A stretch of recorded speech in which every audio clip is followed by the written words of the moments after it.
A unos 50 minutos en coche al norte de Pamplona, unos amigos nos instalaron en una solitaria casa con imposibles vistas al Valle de Baztán.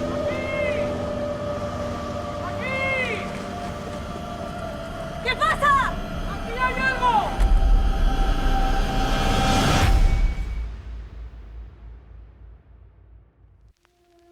Desde nuestra privilegiada y apartada situación, descubrimos que Elizondo, capital del valle, no solo esconde escenas de una novela policíaca. Esta ciudad de poco más de 3.000 habitantes guarda un conjunto de casas palaciegas que no esconden un pasado de abundancia, en gran parte por ser la frontera húmeda con Francia. Por eso no nos sorprenden sus edificios barrocos. Hay muchas cosas resaltables de Elizondo, pero una que además se saborea en las novelas de la trilogía del Baztán de Dolores Redondo es su repostería. Allí descubrimos su chocolate negro con almendras, pero no probamos sus famosas chanchigorris, protagonistas de la trama.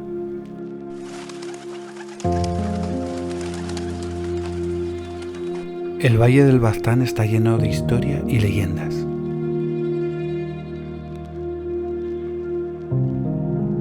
Si lo que se busca son personajes mitológicos, el primer sitio al que hay que ir es Gerratzu.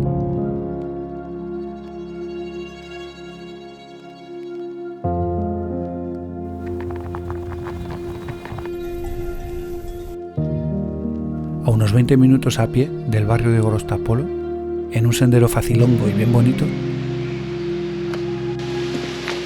se encuentra la cascada de Soroshin,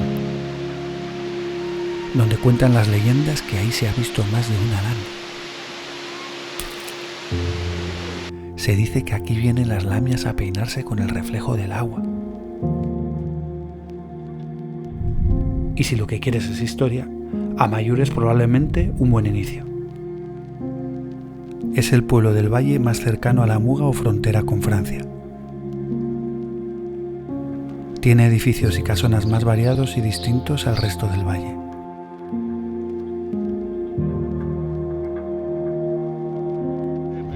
Ahí, donde estaba el castillo de Maya, está el monumento a los últimos defensores del viejo reino de Navarra contra la anexión a la corona castellana.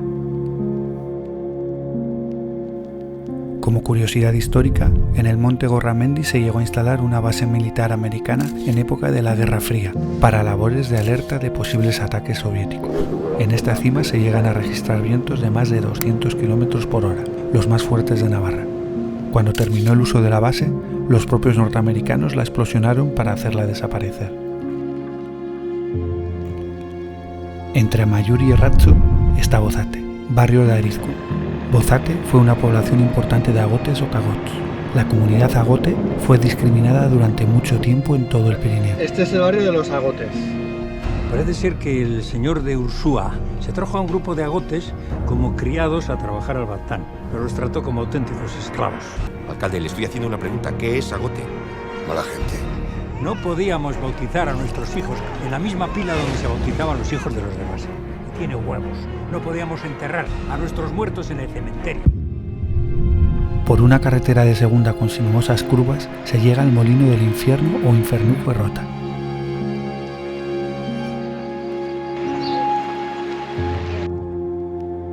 Un bosque de cuento te llevará al molino siguiendo el río durante unos 20 minutos.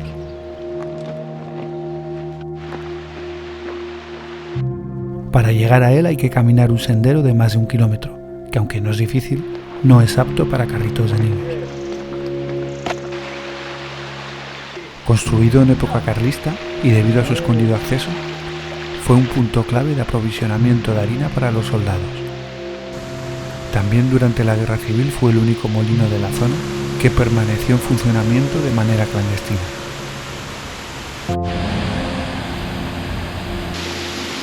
Es la caminata perfecta por un bosque que parece hecho para niños y no tan niños.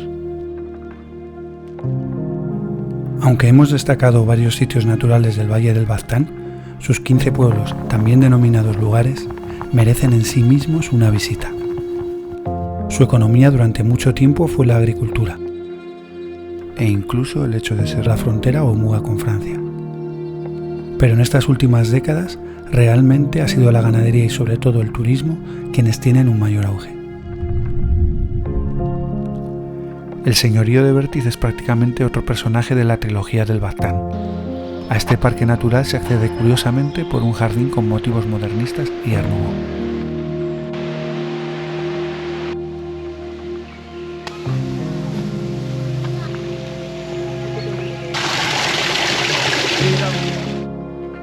En el bosque que rodea este precioso jardín hay numerosos senderos desde los cuales se puede llegar al punto más alto del parque, la cumbre de Izcolegui. Desde ahí se puede ver todo el valle del Baztán.